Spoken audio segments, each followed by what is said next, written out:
Magandang araw, basketball fans. Ang pag-usapan natin ngayon, Coach Tim Cone, ano na? Kay Soto, wala na ba talaga sa Gilas, Pilipinas? San Antonio Spurs, biglang may ginawang move na hindi ko expected, ano?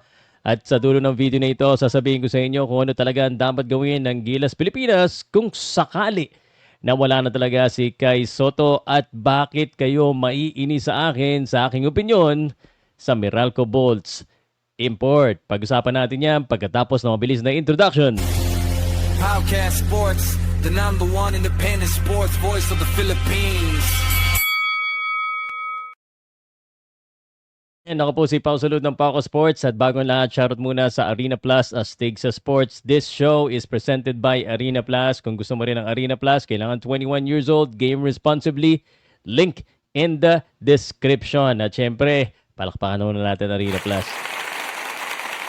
Yan. At also gusto ko lang din sana i-promote po ang aming show ni Homer Saison dahil meron kaming matinding guest na paparating po every Thursday po 9 p.m. ang aming pong show ni Homer Saison. At dahil Thursday ngayon, ito po, sabihin ko na sa inyo, coach namin. Oh well, coach natin yan. Ang ating pong magiging guest ay si Coach Yeng Giao. Pag-uusapan namin ang mga bagay-bagay tungkol sa sports ng basketball. Pero simulan na natin ang ating balita. Ready ka na ba? Ready na. Teka, bakit ba ganito ako? Okay. May pa-special effect pa. Kai Soto, Gilas, Pilipinas. No? Coach Tim Cone has addressed the status of Kai Soto for the upcoming FIBA World Cup qualifiers kontra New Zealand at Australia. Ayon po kay Coach Tim Cone, uncertain pa rin ang availability ni Kai Soto. Pero malinaw ang mensahe niya. Sabi niya, ang aking pagkakaintindi ay we're ready to play with or without Kai Soto. Pero syempre, hindi pa rin mapipigilan ang reaksyon ng mga fans. At also, kagabi ay nakapanayam namin si Homer Saison. Tila ay siya ay mas sigurado. Parang ganun, ano? Sabi nga niya nung tinanong ko, according po sa kanyang source, ay ito daw si Kai Soto ay hindi makakapaglaro sa Gilas, Pilipinas sa window na ito against New Zealand and Australia. Kung kailan kailangan si Kai Soto, no? At yan ay nakakapagtaka, sabi ng mga fans. At marami mga fans ang hindi naniniwala dito. Bakit ba hindi kayo naniniwala kay Homer Saison? Nakita ko agad sa comment section. May mga nagsasabi na hater ng Hinebra at ni Coach Tim Cone yan. Totoo ba yan? Ang aking pagkakaalam, ang kanya pong source ay talagang matindi at reliable. At mamaya na natin pag-usapan yan. Hindi yan ang balita. Ang balita, ano na ngayon ang gagawin ni Coach Tim Cone? Mamaya-maya sa dulo, sasabihin ko sa inyo ang idea ko kung anong dapat gawin. Lalo na, no, hindi biro po na mawalan po ng 7-3 na presence against an Oceania team. Okay? Let's go! At ang ating sunod na balita, Meralco Bolts na talo sa EASL. No? Masakit na naman na Meralco Bolts matapos silang talunin ng Ryukyu Golden Kings sa EASL. No? Pagkakataon na sana ng Meralco Bolts maka-advance at makapunta. Pupunta talaga sana sa Macau itong Meralco Bolts, pero po sila ay natalo. No? Kahit na nandiyan dyan si Justin Brownlee, 79-88 ang score po niyan. Ano? And Araneta Coliseum, sayang naman at hindi nanalo. Okay. Pero ito pa isa. Confirm na po na si Israel Romero umano ang gusto ni Nenad na maging import ng Meralco Bolts sa darating pong PBA Commissioner's Cup. Alam mo tong si Israel Romero, marami pong naiinis dito, lalo na siguro kung ikaw ay fan ng Rain or Shine or ng sinipa niya na player doon sa Dubai. Ano ba ang opinion ko dito? Pag-usapan natin yan mamaya-maya. No? Speaking of Rain or Shine, gusto ko lang din ibalita sa inyo. Ito, matindi to. Tila ang mga PBA teams ay nagsisilakihan ng kuha ng import. No? At ayoko na muna mag-react kung bakit si Justin Brownlee pa rin ang import natin. Halata, Hinebra tayo, no? Pero rain or shine, taps Jalen Johnson bilang import. Ang focus, parang 6'9", 6'10 din itong si Jalen Johnson, ano? Size, physicality, and rebounding, ha? Yan ang bagay na kulang po sa rain or shine. I think that's a low-key but smart move. Yan po muna ang ating balita sa PBA. Diretso po tayo sa balita. Balita po sa ibang bansa. Sa basketball, wala namang ibang bansa. Usually, ang bansa na ating pinag-uusapan ay ang bansa na may pinakamalalakas na players, National Basketball Association. At unahin na natin, ay nako, baka magalit na naman ng mga Los Angeles Lakers. Grabe naman kasi si Victor Wembanyama. Victor Wembanyama, historic night, 40 points. All right? And well, he can actually get that in just the first half because in the first half of that game, 37 lang naman ang kanyang in-score. Blowout win versus the Lakers na umiyak ng 2 beses na sunod-sunod na pagkatalo. Ito yung klaseng performance na nagsasabing, hindi ito hype. Hindi po ito hype, no? Ito po ay talagang real performance coming from, tao ba to? Parang alien no? In any case though, kung hindi ka maniwala dyan, ito, hindi ako maniwala din dito, ano? Ang San Antonio Spurs, medyo tahimik pero may ginawa sa likod na eksena. Surprise move ito ha. Pero ang headline grabbing na rin no. Kasi ako'y nagulat talaga dahil ito pong player na ito ay parang gamit na gamit dati. Pero nag-fall off na po siya sa rotation. I'm talking about Jeremy Sohan being waived by the San Antonio Spurs. Anong nangyari dyan? May San Antonio Spurs ba na nanonood ngayon? Ay, nako. Let me see nga kung why Spurs waived itong si Jeremy Sohan. Isa pa naman ito sa parang initially paborito ko Paborito ko talaga, bakit ganon? So anyways, Jeremy Sohan is actually now entitled to move or to choose to a different team. If it's me, I'm gonna get the Boston Celtics should get Jeremy Sohan.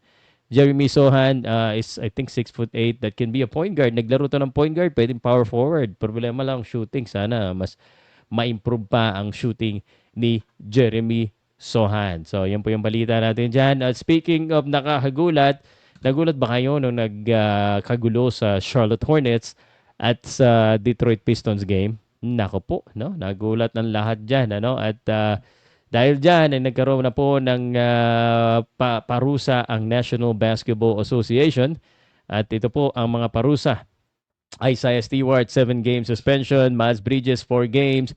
Musa Diabit, 4 games. At si Jalen Duren, 2 games suspension. Ayan po, no? Sabi ng Liga, enough is enough. Tama na yan. Basketball ito, hindi ito boxing. Gusto nyo lang mabalita sa Pauka Sports. Dahil syempre, Pauka Sports, boxing at basketball. Nako, speaking of basketball muna tayo ha. Ayaw natin ng mga ganyang balita pero sa napanood ko si Gilbert Arenas, sabi niya, nako, ay yung Super Bowl sikat na sikat sa Amerika. Dahil dito sa sapakan na ito ay mas naging sikat ang NBA. Ano ba naman? Yan! Anyway, speaking of that, ito hindi magandang balita. Stephen Curry is out in the NBA All-Star. Sayang naman. Nako, 2 magkasunod na balita nung isang beses. Kahapon actually, binalita ko na itong si LeBron James is out of the All-NBA team. Kasi, kumbaga, nas-miss niya yung required number of games because of him having an arthritis. Totoo yan ha. Hindi po yan joke. Talagang may arthritis si Lolo Bron. Okay. Di ko alam kung dapat ko ihinto yung pa-special effect na yan. Anyway, so ang papalit po kay Stephen Curry ay si Brandon Ingram as a replacement. Grabe ha. Pwede na rin. Magaling din naman si Brandon Ingram. Sikat ba yan?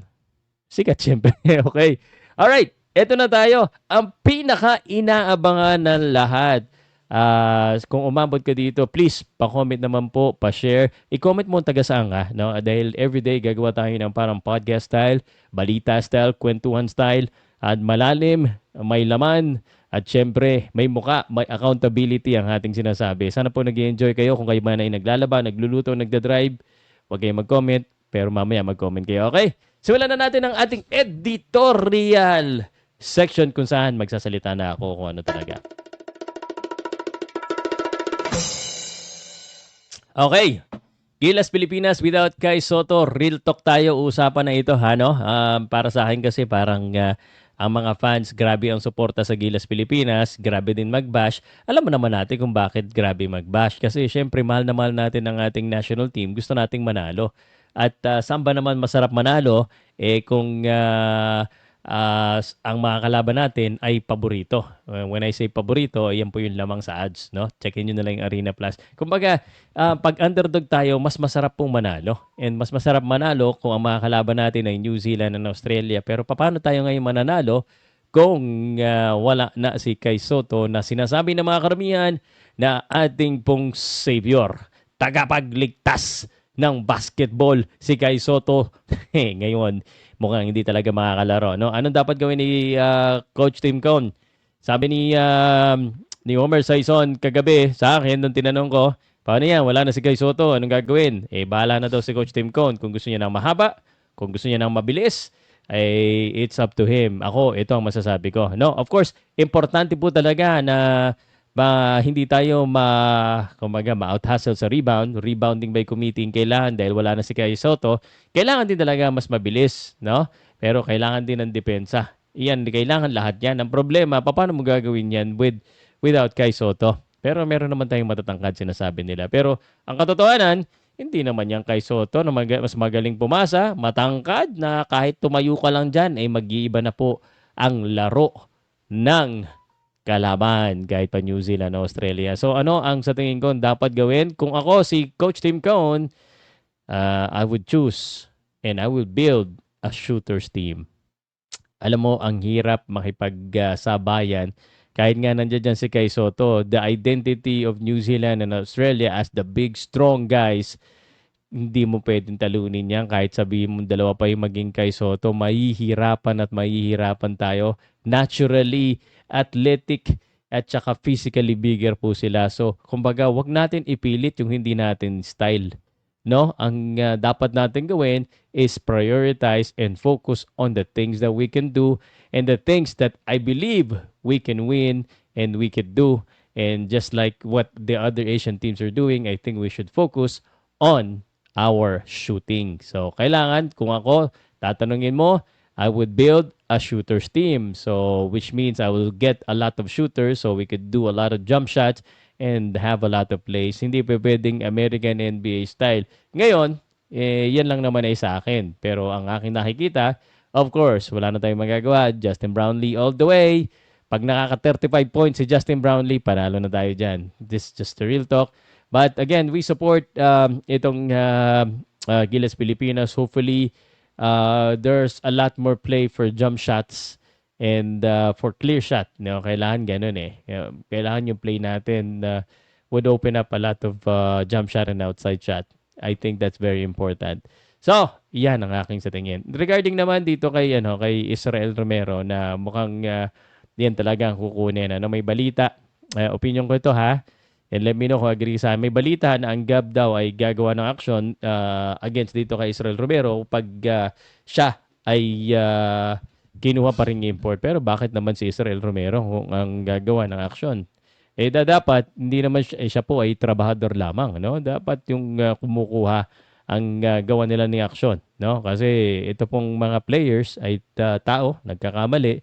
Pero I condone, and I am very much against and I was angry when first time na nakita ko na sinipa niya ang Zamboanga Valientes player na hindi ko mabanggit yung pangalan, Dimiscus, asawa niya ng isang dating reporter na kaibigan din natin.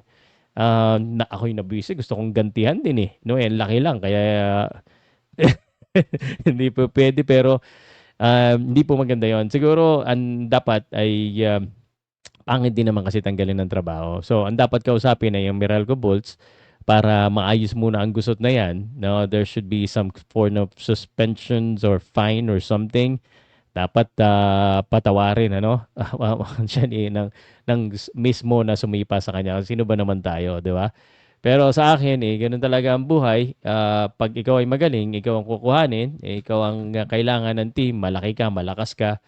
So, trabaho lamang. Pero sana naman, ang PBA, Meralco Bolts, also be a little bit sensitive about the feeling of a Filipino. Kahit na sabihin natin na, this is business, trabaho lamang yan, we don't care about that, it's your problem, but still, you are in the Philippines, in front of a Filipino, and I think it's just right manners for that issue to be resolved first. Yon ang aking aking paninindigan po dito. Okay, so, malapit na ang Valentine's Day. Saan ang date nyo, ha? February 12 na ngayon. At kung umabot ka dito sa dulo, please i-share, i-like mo po. And I really do appreciate yung suporta everyday. Gagawin na natin ito. So everyday balik ka dito. Meron akong at least one minimum basketball content. Ang lalagay ko na lang to sa YouTube po. Sa YouTube ko na lang ilalagay. Paglalagay lang ako ng highlights sa Facebook kasi yung mga tao sa Facebook parang nagmamadali lagi. Okay? So, let me know what you think sa Gilas Pilipinas. Kung sa tingin nyo, dapat bang maging shooters team ang Gilas, fast team, or ilagay mo lang yung mga malalaki natin dahil marami tayong malalaki at mas bata ngayon. Alright? Ako po si Pao Salud ng Paco Sports. Kung gusto nyo ng balita na totoo, matapang balanse, laging dapat, real talk, dito lang tayo. Like, subscribe, and do not forget to share. Kita-kita tayo sa sunod na video ko. Dapat mag-outro ako dito eh. Here comes the boom, boom, pow, Powcast Nation, stand up now. Get ready for the truth, Powcast, the pioneer, the original Pow. Sports updates, join Powcast Nation. Powcast Sports #1. Powcast Sports, the #1 independent sports voice in the Philippines. Powcast Sports. If you're new here, don't forget to subscribe and hit the notification bell.